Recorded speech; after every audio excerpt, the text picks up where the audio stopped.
At 3:33 a.m., I opened the church door. There was something on the other side, not trying to get in. It was trying to meet something that was already inside.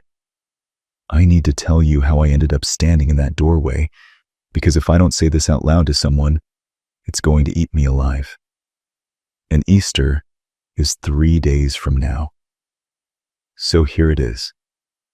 Everything. I was between jobs last March. Private security work, mostly overnight shifts at warehouses and construction sites. Nothing exciting. The pay was bad, but consistent, and I didn't mind the hours. I'm a night person. There's something about being the only one awake that appeals to me. Or it used to. I found the listing on a niche job board for contract security gigs in the Southwest. Seasonal overnight security position, single shift, Easter weekend, remote church property outside Roswell, NM, $2,200 for one night. Must be comfortable working alone in isolated settings. $2,200 for 8 hours. I read it 3 times. I figured it was either a scam or some rich person's private chapel. I applied. Got a confirmation within days. Start time, 10 p.m. Easter Saturday. End time, 6 a.m. Easter Sunday. The instructions said to wear dark clothing, bring a flashlight, and don't bring a firearm. That last one was unusual, but I wasn't licensed to carry in New Mexico anyway. There was one more line at the bottom of the email. A departing guard will brief you on site. Please arrive 15 minutes early to allow for transition. So someone had done this before. That comforted me at the time. The church was 40 minutes southeast of Roswell, way out past the edge of anything you'd call civilization. The directions for the last stretch were typed out like someone had written them from memory. Past the second cattle guard, left at the dirt fork. Follow the road until it ends. The road ended. Just stopped, like someone had run out of asphalt and given up. Beyond it, a gravel track led through flat, scrubby desert toward a low rise about a quarter mile ahead. And on that rise sat the church. It looked old, mid-20th century maybe. Plain rectangular building, short steeple, white stucco walls gone yellowish with age. A single vehicle was in the gravel lot, a dusty Ford Ranger with New Mexico plates. The building sat alone with nothing around it for miles. No houses, no fences, no power lines that I could see, though the windows glowed faintly from inside. I parked next to the Ranger at 9:45 p.m. The sky was enormous out there. Clear, stars sharpening. And it was quiet. Not peaceful quiet. The kind of quiet that feels like pressure against your ears. No insects, no wind, nothing. The front door was heavy wood, painted dark red, slightly ajar. I pushed it open and stepped inside. Wooden pews in 2 columns. A raised platform with a simple pulpit. No cross on the wall behind it, which I thought was strange for a church. Just a blank white wall. Fluorescent lights buzzing overhead, the kind you see in offices, not sanctuaries. They gave everything a flat, shadowless look. To the left of the entrance, a folding table was set up like a guard station. A clipboard. A thermos, still warm. A set of keys on a carabiner. An old smartphone sitting face down. A work jacket draped over the back of a metal chair with a name tag pinned to the breast pocket. D. Vigil. Nobody was sitting there. I checked the phone. Locked. But the notifications showed 3 missed calls from a contact saved as dispatch and a text that read, "Confirm status when you see this." The calls were from that afternoon. The text was from an hour ago. Vigil's keys were dropped on the table, not placed carefully. Set down quickly. I checked the Ranger outside. Empty cab. Water bottle and a paperback on the passenger seat, spine cracked open face down to hold the page. The kind of thing you leave when you plan to come right back. I circled the church. 30 seconds. The back had a single metal door, padlocked from outside. Behind the building, nothing but open desert stretching to every horizon. No trees, no structures, just darkness. D. Vigil was not outside. D. Vigil was not anywhere. I went back in and sat down. By 10:30, I'd accepted that I was alone and that whatever had happened to the previous guard, I wasn't going to figure it out tonight. So I decided to do my job. Walk the building, stay until 6 a.m., collect my paycheck, go home. The church was simple. The door behind the pulpit led to a small back room, probably a vestry once. Wooden desk, a few hymnals, a window looking out at the desert. The window was sealed. Not locked. Sealed. Someone had run a thick bead of caulk around the entire frame. It wasn't opening. Ever. The hallway to the right of the entrance had 3 doors. A small bathroom, a supply closet stocked with cleaning products, and a shelf of about 50 thick white church candles. And a 3rd door at the end of the hall that was different from the others. Metal, not wood. Painted the same off-white as the walls so it almost disappeared. It had a deadbolt requiring a key from both sides. I tried the silver key from Vigil's ring. It fit. I pulled the door open. Behind it was a staircase going down. The air that came up from below made me stop. Not a smell. A temperature. Cold. Not cool. Cold. Like opening a walk-in freezer. The church itself was comfortable, almost warm, but the air from that staircase was 20 degrees colder. I shone my flashlight down. The stairs went about 10 feet and turned.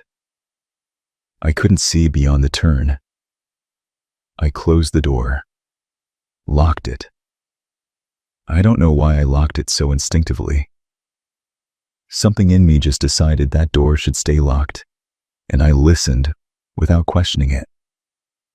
By 11 p.m., I'd walked every accessible inch of the building twice. I settled into the folding chair and started what I expected would be a long, boring night. It started around 11:30. The quiet got thicker. That's the only way I can describe it. The silence developed to weight. I became aware of my own breathing, my own heartbeat, the creak of the chair when I shifted. These sounds felt compressed, squeezed into sharper focus by the silence around them. I went to the front door, opened it, and couldn't see my truck. It was 30 feet away, but there was fog. Not coming, not forming, already there. A solid wall starting about 15 feet from the door. The transition from clear air to complete opacity was about 2 feet wide. Beyond it, nothing. No stars. No horizon. Just dense, pale whiteness that seemed to glow with its own light. Fog doesn't happen like this. Fog rolls in, creeps, takes time. It doesn't form walls. I stepped outside. 2 steps. The gravel crunched, and the sound was wrong. Too sharp. Bounced back at me. I stopped 5 feet from the wall and listened. Empty silence. The kind a room has when someone just left it. I went back inside, closed the door, checked my phone. 0 bars. Earlier, I'd had one. Now, nothing. I told myself this was fine. Desert fog. Rare but possible. Spotty cell coverage, all explicable. I believed that for about 20 minutes. Then, the knocking came. 3 knocks on the front door. Measured. Even. The kind you use when you're being polite. I stood up. My first thought was Vigil. Maybe he'd been out walking, gotten disoriented in the fog, found his way back. I reached for the handle. Then I stopped. The knocking came again. 3 knocks. Same rhythm. Same force. Exactly the same. When a person knocks, there's always slight variation. The spacing isn't perfectly even. The force isn't identical. Human beings don't knock like metronomes. But these 3 knocks were mechanically identical to the first 3. Same interval, same pressure, like a recording played back. I took my hand off the handle. "Who's there?" I said. Silence. Then a voice, muffled by the door. A man's voice. Flat. Calm. No urgency, no emotion. Like someone reading from a script. "Can you let me in?" "Who is this?" I said. "Can you let me in?" The exact same sentence. The exact same intonation. The exact same flat, affectless delivery. I did not open the door. I stepped back. 3 more identical knocks, then silence. 1 minute. 2. 5. Nothing more. I pressed my face to the nearest stained glass panel, trying to see through the colored glass. Nothing. No shapes. No figures. Just the glow of the fog. I sat at the folding table, heart pounding, and noticed the clipboard. I hadn't really looked at it yet. There was a single sheet of paper on it, slightly crumpled like it had been folded and unfolded many times. Handwritten in blue ink, hurried but legible. A list of rules. I'm going to tell you what they said exactly as written. 1. Main sanctuary lights stay on all night. Do not turn them off for any reason. If they go out on their own, you have 4 minutes to get them back on. Breaker is in the supply closet, top left. 2. The door at the end of the hallway must stay locked between 11 p.m. and 5 a.m. Do not open it. Do not put your ear against it. I'd already broken that one. I'd opened the door and listened. 3. If you hear knocking on the front door, do not answer it. Do not speak to whatever is outside. Do not acknowledge it in any way. I'd spoken to it. I'd asked who was there. 4. Between midnight and 3 a.m., do not enter the back room behind the pulpit. The door should remain closed during this time. 5. If the stained glass windows begin to glow brighter than the interior lights, sit in the third pew from the back on the left side and do not move until they dim. 6. Do not look directly at the floor gaps for more than a few seconds. If you see movement below, look away immediately. 7. The thermos on the table contains water. Drink from it at least once every hour. If you feel unusually cold, drink immediately. 8. If you hear singing, from inside or outside, cover your ears and hum any song. It doesn't matter. Just drown it out. 9. At 3:33 a.m. exactly, open the front door for no longer than 10 seconds, then close and lock it.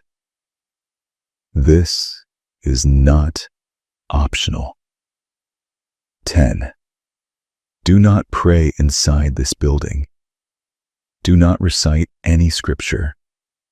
Do not invoke any name. 11. If all the lights go out and you cannot restore them within 4 minutes, go to the supply closet and light exactly 7 candles. No more, no fewer. Arrange them in a straight line in the center aisle. 12. At dawn, when the fog clears, leave immediately. Do not stay for any reason. Do not wait for your replacement. Do not look back at the building. There was a 13th line, scratched out at the bottom. Heavy pen strokes, pressed hard enough to tear the paper. I held the clipboard under the fluorescent light and tilted it.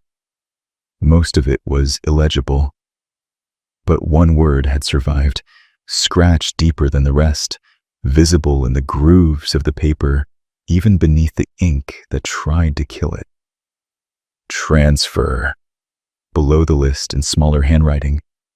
I'm sorry I can't explain these. Just follow them. Please. I read it 3 times.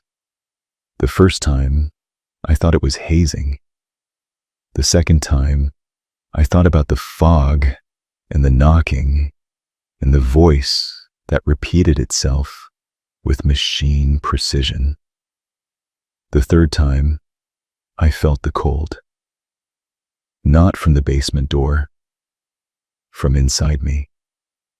A creeping cold that started in my stomach and spread outward.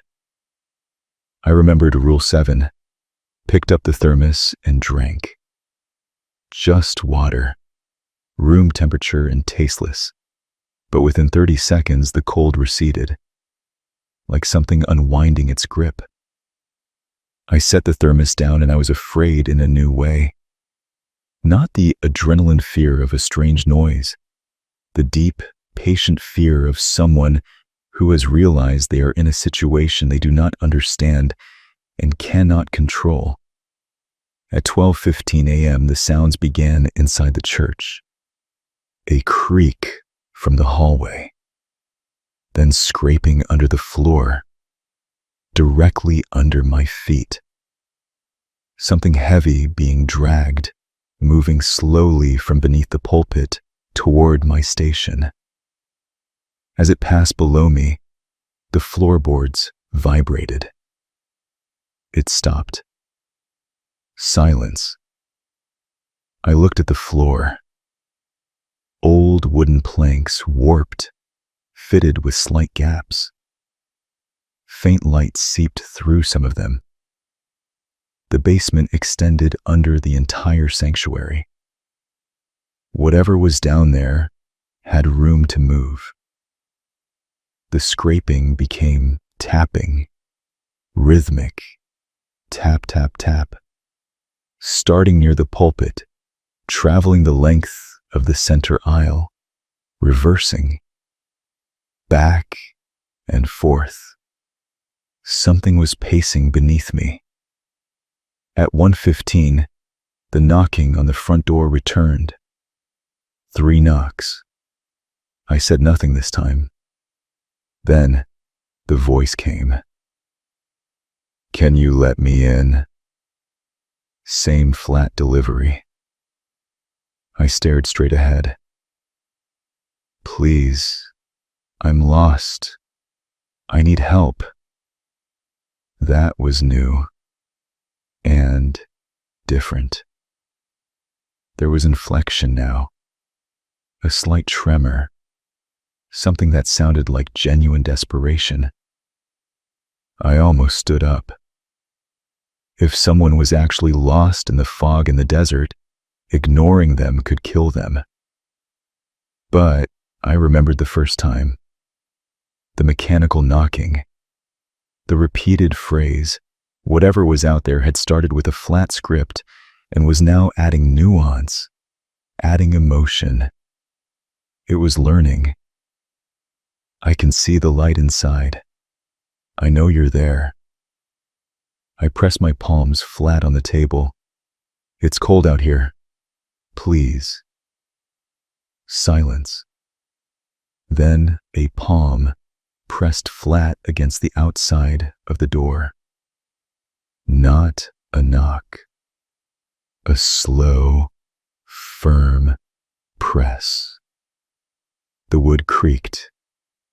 Then the hand slid. Down.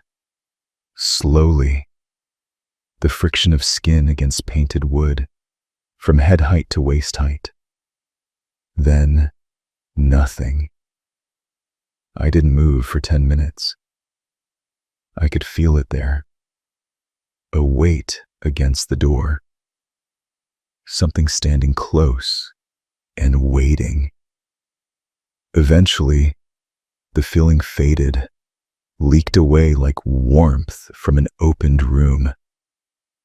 At 2 a.m., 2 things happened simultaneously. The tapping beneath the floor stopped mid-stride, as if whatever was pacing had frozen. And the stained glass windows began to glow. A slow intensification, like a dimmer switch turning up behind each panel. Reds deepening, blues brightening, greens pulsing. Within 30 seconds, the windows were radiating light, clearly brighter than the fluorescence. Colored light spilled across the pews in geometric patterns.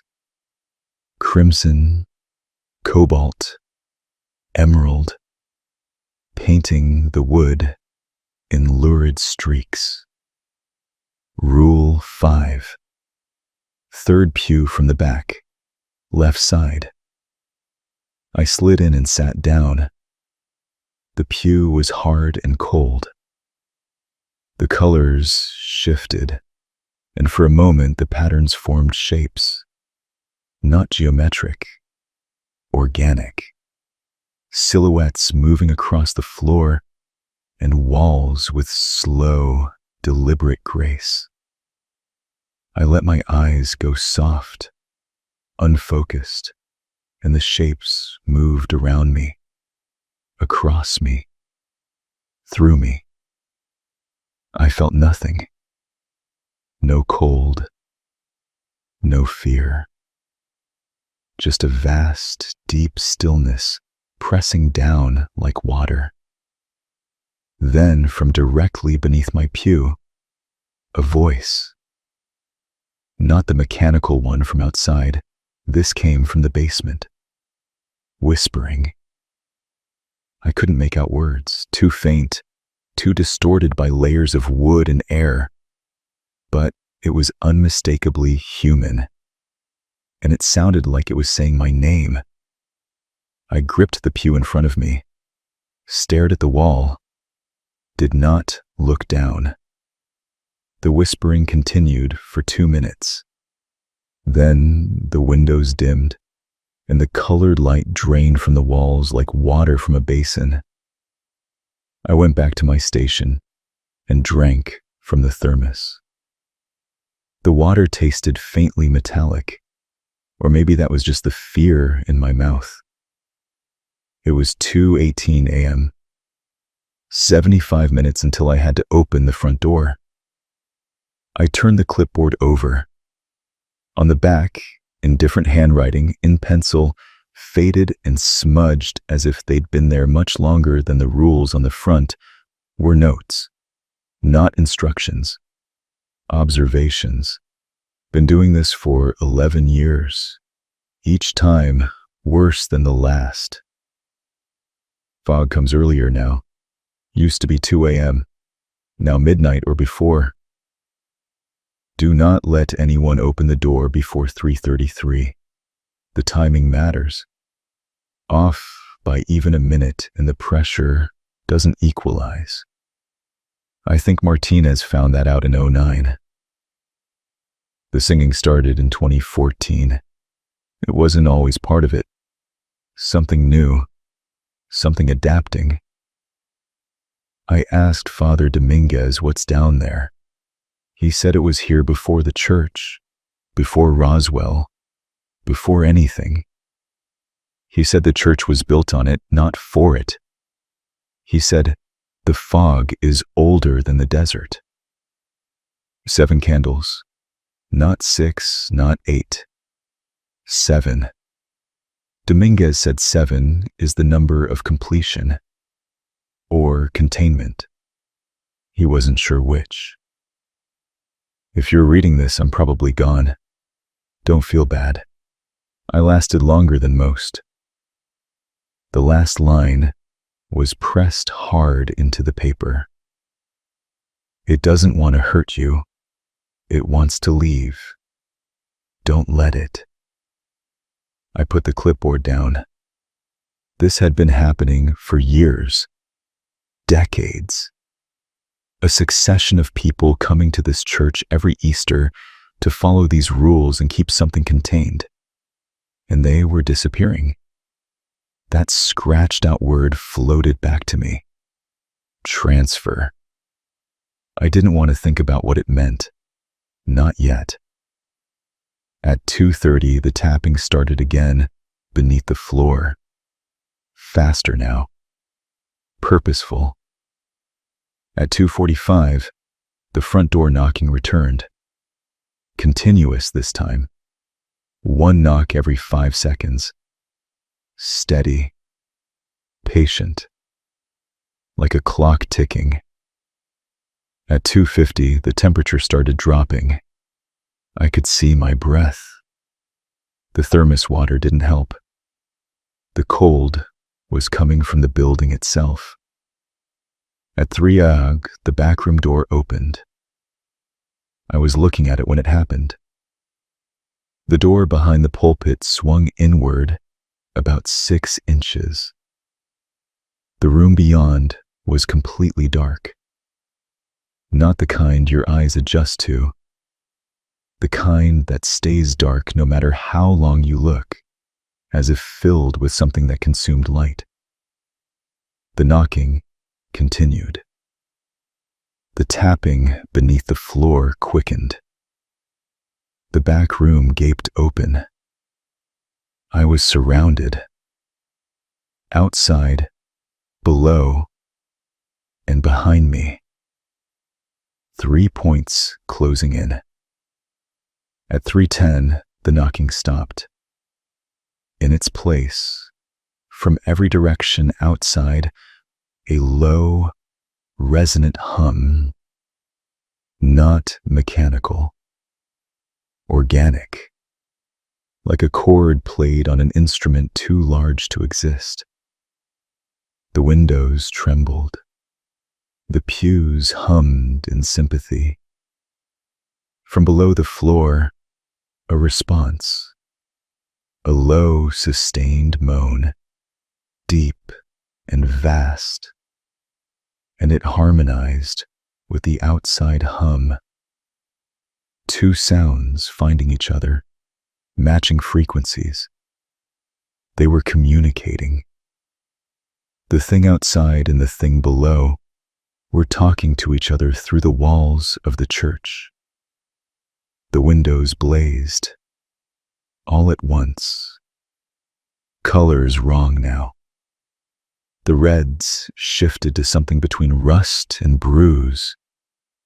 The blues went almost black. The greens pulsed in time with the hum.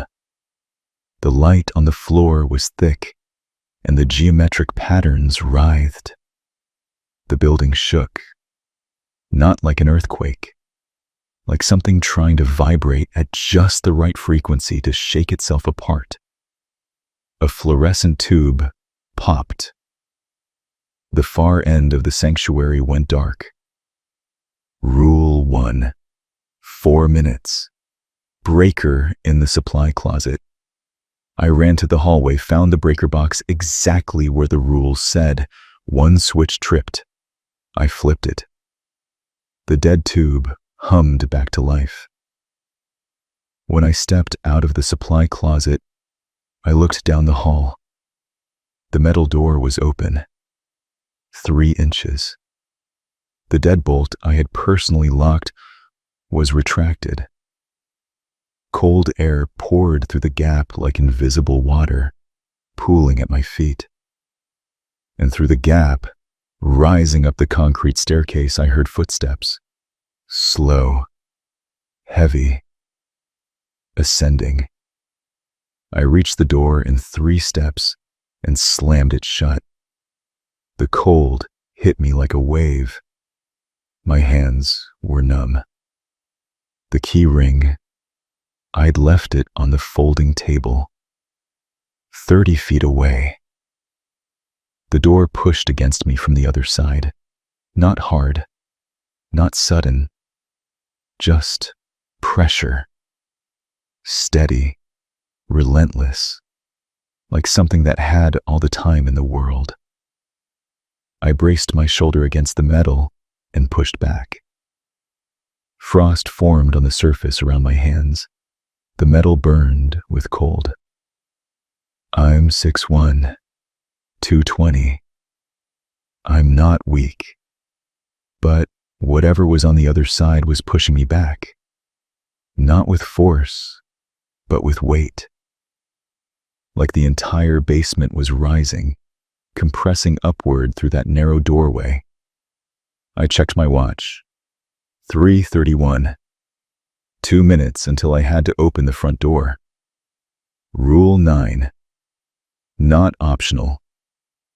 But I was the only thing keeping the basement door closed. This is the moment I understood what the rules actually were. Not guidelines, not suggestions. A system designed by someone who understood what was happening in this building and had worked out the precise sequence of actions needed to maintain a balance. The lights, the water, the pew position, the door at 3:33. Each step in a process that was the containment itself. The rules weren't protecting me. They were operating instructions.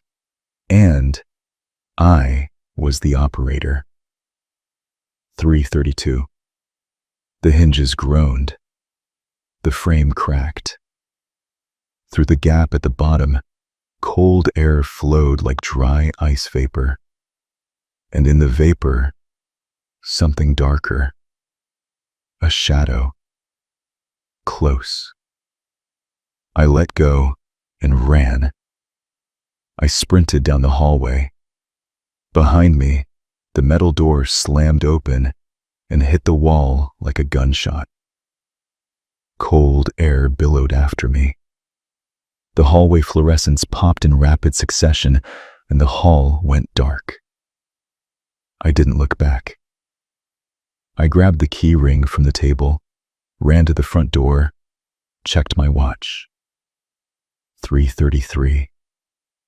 I opened the door. The fog was 5 feet from the threshold, close enough to touch.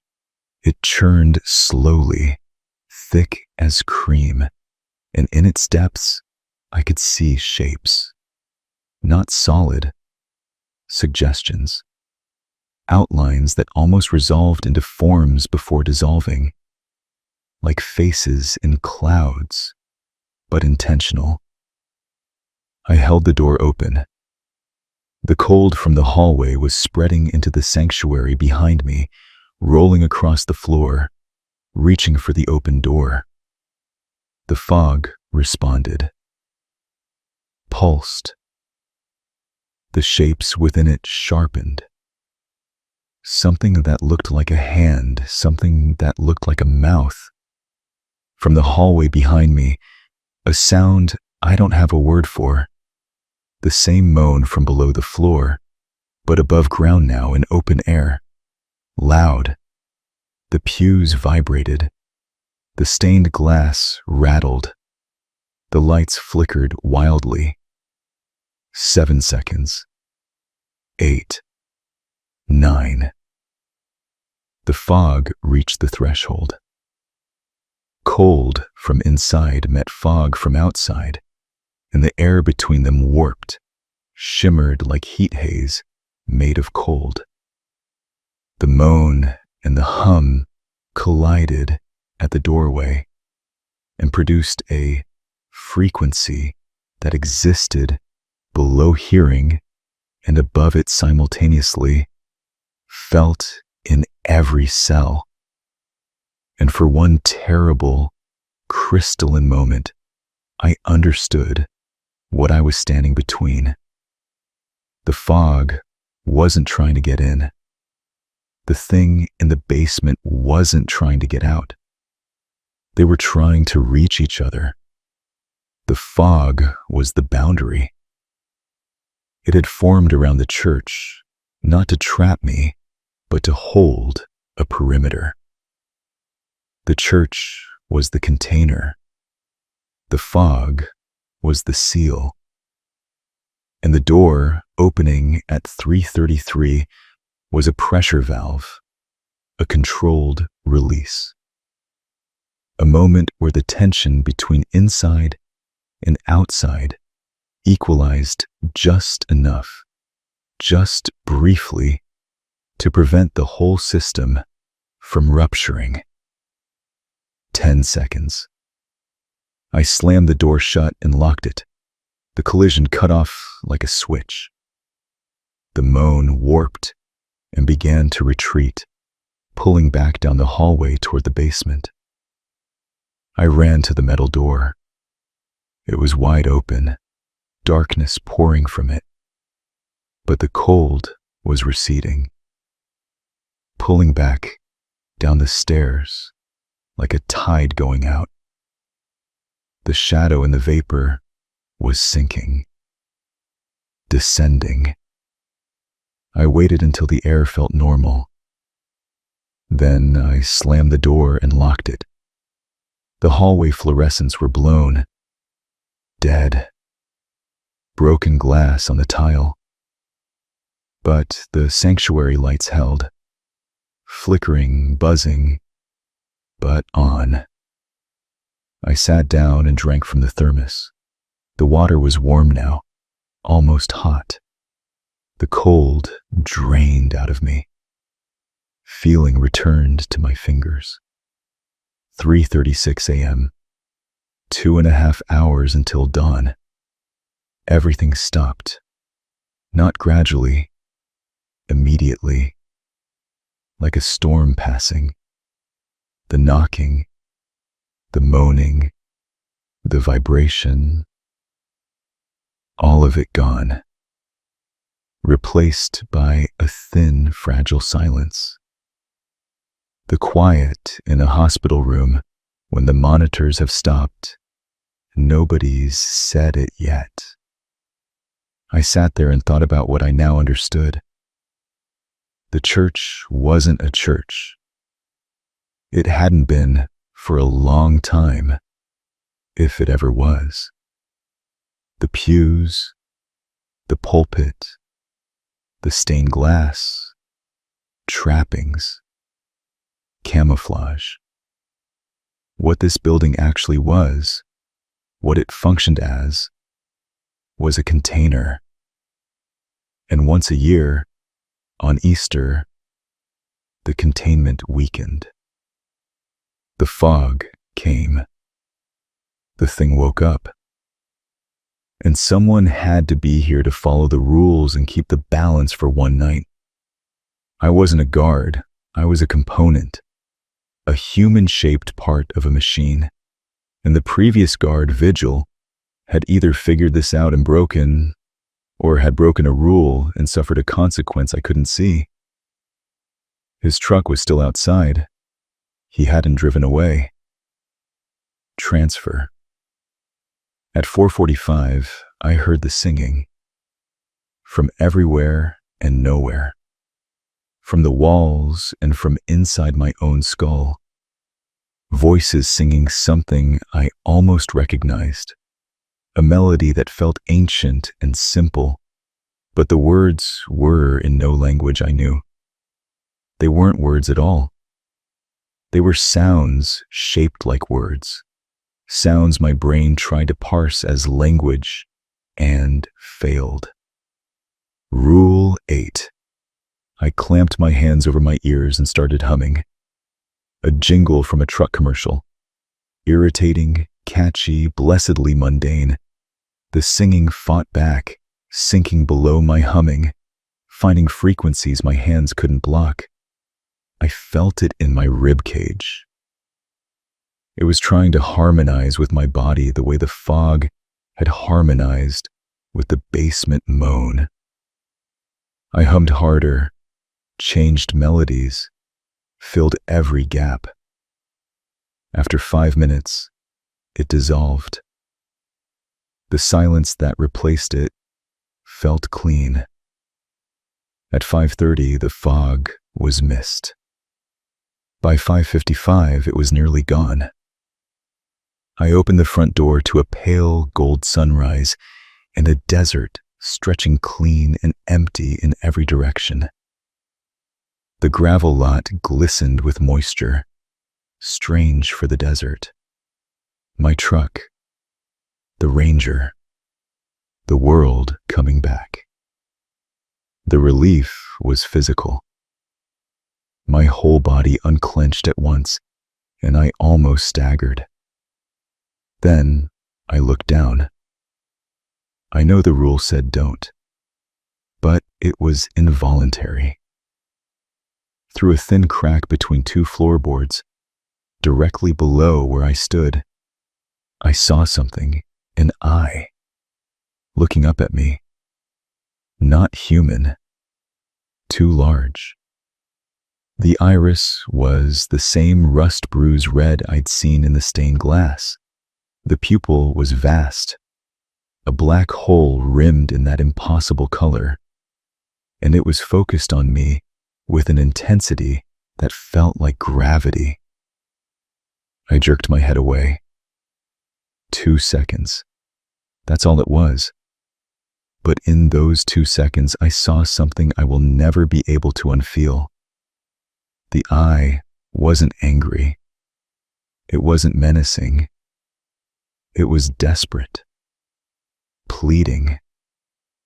The way a dog looks at you through a kennel door. The way someone underwater looks up at the surface. It doesn't want to hurt you. It wants to leave.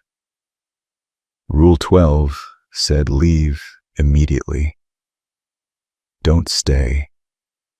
Don't look back.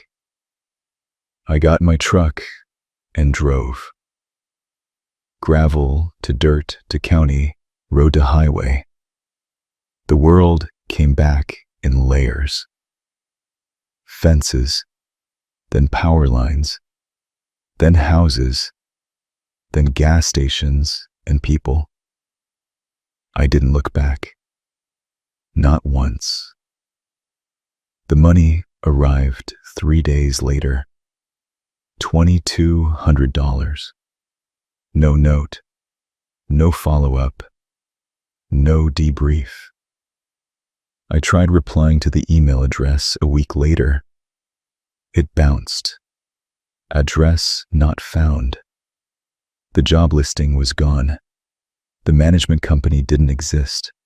No website, no registration, no record. The only proof any of it happened was the money in my account and the memory of that eye. That was a year ago. And I need to tell you what's happened since, because the story didn't end when I drove away. It started small. 6 weeks after Easter, I was working an overnight shift at a warehouse in Albuquerque. Around 2 a.m., fog formed in the parking lot. Thick, fast.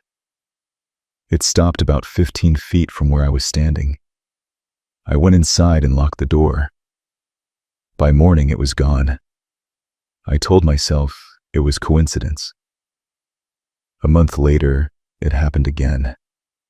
Different location, same pattern. Rapid fog, a wall, stopping near me. This time, I heard the hum inside it. I quit that job. In July, I woke at 3 a.m. in my apartment because the room was 48 degrees. In July, in New Mexico. Standing in my kitchen in the dark, I heard the singing, faint, distant, from nowhere and everywhere. I hummed a commercial jingle in my boxers until it stopped, sat on the floor, and put my face in my hands. It was following me. Those 2 seconds looking into the eye, something had passed between us. A connection. A thread. And now, on certain nights, at certain hours, it reached out and tested that thread. The fog appeared closer each time. The singing grew clearer. In February, I felt the resonance, the same bone-deep vibration from the church. My bed shaking, walls shaking, water glass rippling. The moan from below, vast and searching, rising from beneath my apartment floor. It lasted 30 seconds. My downstairs neighbor heard nothing. I thought about calling a priest. Then I remembered Rule 10. I thought about going back to the church, going down those stairs, confronting whatever was there. But Vigil probably thought something similar. And Vigil's truck is still sitting in that parking lot. 3 days ago, I drove out to the area southeast of Roswell. I didn't go to the church. I just sat at the turnoff and looked down the road toward the rise. I could see it in the late afternoon light. A small white rectangle on a brown hill. And as I sat there, I noticed something. My hands on the steering wheel had stopped shaking. For the first time in months, the tremor that had been with me since that night was gone. The closer I got, the calmer I felt. Not peaceful calm, magnetic calm. the way iron filings feel when they align. Not choice, not comfort, orientation. I put the truck in reverse and drove home. Easter is Sunday. I keep thinking about what the note said. I lasted longer than most. Not, I survived. Lasted. Like survival wasn't the point. Like the point was how long you could function as part of the system before the system consumed you. Vigil's truck, still there a year later. Nobody came looking. Because Vigil was a component, a replaceable part. And when he broke, a new part was ordered. Me. And now I'm breaking. The fog finds me easier each time. The cold lasts longer. The singing gets clearer. One of these nights, I'm going to make out the words, and I don't know what happens then. But I think I do. Transfer. That scratched out word. The one someone tried to destroy and couldn't. The singing started in 2014. The notes called it something new, something adapting. Whatever is under that church is learning to communicate. Year by year, Easter by Easter, developing a voice. And someone, a long time ago, decided that voice should never be heard. Built a church on top of it. Wrote rules to keep it sealed. Hired people to operate the system. But what if they were wrong? What if the containment isn't protection? What if it's suppression? What if the reason no one talks about the church, no one remembers the guards who vanish, is because someone knows that if this thing finally forms the words it's been trying to form for centuries, it will say something that changes everything? I don't know. Sitting in my apartment humming commercial jingles at 3 a.m. to drown out a voice I can almost understand. I'll never know. But I need to tell you one more thing. One thing I haven't said yet because saying it makes it real. Last night, I woke at 3:33 a.m. Not from an alarm, not from cold or singing. I just woke, instantly, completely, like a switch flipped. I was lying in bed staring at the ceiling and I heard my front door open. Not the sound of someone breaking in. The deadbolt sliding back from the inside. The door swinging open on its hinges. Night air entering my apartment. I walked to the living room. The door was standing wide open. The hallway beyond was empty. Quiet. Normal. Except for the fog. A thin layer, ankle deep, curling around the doorframe. And on my welcome mat, a handprint made of condensation. Too large. Too many fingers. I closed the door, locked it, went back to bed. My deadbolt requires a thumb turn from the inside. Nobody opened it from the hallway. It was opened from inside my apartment. Either I did it in my sleep, or something did it for me. The 10-second rule. Open the door at 3:33. In the church, it was a pressure valve, a controlled release. What if I'm doing it at home now? What if every night my body gets up and opens whatever door is nearest and holds it for 10 seconds and goes back to bed, and I don't remember. What if the system doesn't need the church anymore? What if the system is me? The listing reappeared this morning. $2,200. One night. Easter weekend. I haven't applied yet. My hand is on the mouse. The cursor is on the button. I keep telling myself I'm not going back. I say it out loud every morning and every night like a mantra, like a prayer. Except I can't pray anymore, can I? Rule 10. But my truck is gassed up. My boots are by the door. And when I close my eyes, I can see the church on the hill, small and white and ordinary, and I can feel the ground beneath it humming like a throat about to speak. If you're in New Mexico this weekend and you see fog where there shouldn't be fog, drive the other way. Don't stop. Don't look for the church. Don't look for me. And if you hear singing from outside, from below, from inside your own head, cover your ears and hum any song. It doesn't matter. Just drown it out for as long as you can.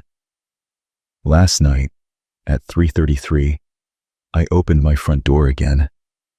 I don't remember doing it, but something on the other side was waiting.